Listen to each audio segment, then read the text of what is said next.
लोग नीचे उनके काम कर रहे हैं, ये किस कारण से हो रहा है? ये तो सब हमारी खुद की विशुद्धि का अभाव, हमारी विनाशकालीन विपरीत बुद्धि का कारण, पाश्चात्य संस्कृति का प्रभाव, पाश्चात्य संस्कृति का जो प्रभाव है उन कारण से ऐसा हो गया। और हजारों साल से एक युक्ति चल रही है ना, रामचंद्र कह गए सिया से, ऐसा कलयुग आएगा, हंस चुनेगा दाना पानी, कौआ मोती खाएगा। यानी यही है कि जो निम्न हैं लोग हैं वे राज्य करेंगे, उच्च कुलीन वाले राज्यहीन होंगे। भरत चक्रवर्ती के 16 स्वप्नों में भी हाथी के ऊपर बंदर बैठा है, ऊंट की सवारी है, 2 चीज़ें उसमें कही गई हैं। तो हाथी के ऊपर बंदर बैठा, यानी यही कहा निम्न विचार वाले दुराचारी, चरित्रहीन, आचार विचारों से हीन जो निम्न हैं वे तो राज्य करेंगे, जो उच्च कुलीन हैं वे उनके अधीन रहेंगे। यानी हाथी को बंदर चला रहा है, बंदर के हाथ अंडर में हो गए हाथी। तो ये जो स्वप्न है आज देखने में आ रहा है कि जो हाथी के समान शुद्ध स्वभाव वाले हैं वे अधीनस्थ हैं और दूसरे लोग उच्च आसनों पर बैठ रहे हैं। तो ये है, इस कलयुग का दोष है। और सबसे बड़ा ये दोष है पाश्चात्य संस्कृति का। जब जब भारत विश्व में मिलेगा तो विश्व को नुकसान नहीं है, भारत को ही नुकसान है। वैसे ही जैसे अशुद्ध व्यक्तियों के बीच में यदि शुद्ध कपड़े पहनने वाला जाएगा तो किसको नुकसान है? अशुद्ध वाले को तो कोई नुकसान है ही नहीं।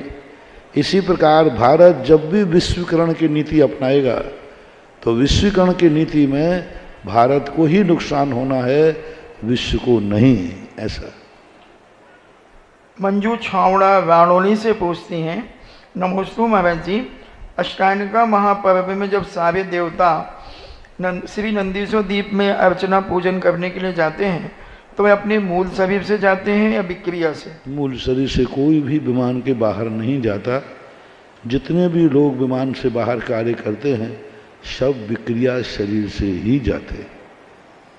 नीरज कुमार जैन ओडिशा से बामारा निवासी पूछते हैं, नमोस्तु महाराज जी, कहा जाता है कि मंदिर जी में सोने से पाप लगता है, तो जब मंदिर में हम दिन भर रहते हैं और बाहर नहीं जाते, नियम ले लेते हैं, तो थोड़ी नींद आ जाती है, तो फिर हम क्या करें? मंदिर की किस जगह थोड़ा सा निद्रा आना अलग चीज है और सोना अलग चीज है।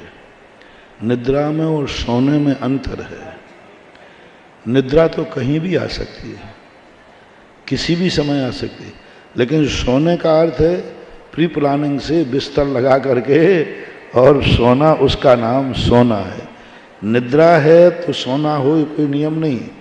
सोना हो रहा है वो सोना नहीं चाहिए, बिस्तर आदि लगा करके सोते हैं, लेकिन उसमें भी कई बार व्यवस्थाएं होती हैं।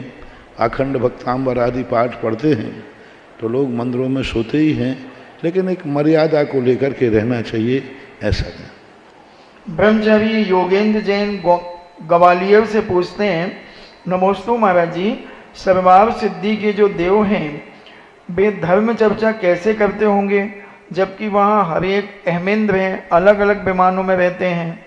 नहीं, एक ही विमान में रहते हैं और एक विमान में अलग अलग प्रकार के उनके अपने निवास हैं। हजारों हजारों किलोमीटर उनके बीच में अंतराल है।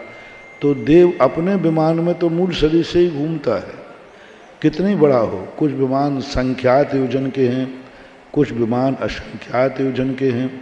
उन विमानों के अंदर वो मूल शरीर से ही रहते हैं। ऐसा नहीं कि वो कुर्सी पर चिपक के बैठे हैं तो अब हिली डुल नहीं सकते।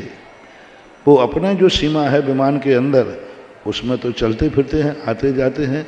मूल शरीर से देव एक दूसरे के घरों में प्रवेश करते जैसे आप लोग करते हैं। विमान के बाहर नहीं जाएंगे, विमान के अंदर तो उनका जाना उठना बैठना होता है। ऐसा सीमा जैन गाजियाबाद से पूछती हैं, नमोस्तु गुरुदेव, अति संदान परता का अर्थ क्या है? अति संधान का प्रकार छिद्रान्वेषता, जो अति लोगों के दोषों को देखने में ही लगे रहते हैं और दोषों को ही उसको बखान करते रहते हैं। जैसे आप लोग बात कहते हैं ना, बाल की खाल निकालना, ऐसा। पत्रकार महेंद्र जैन इंदौर से पूछते हैं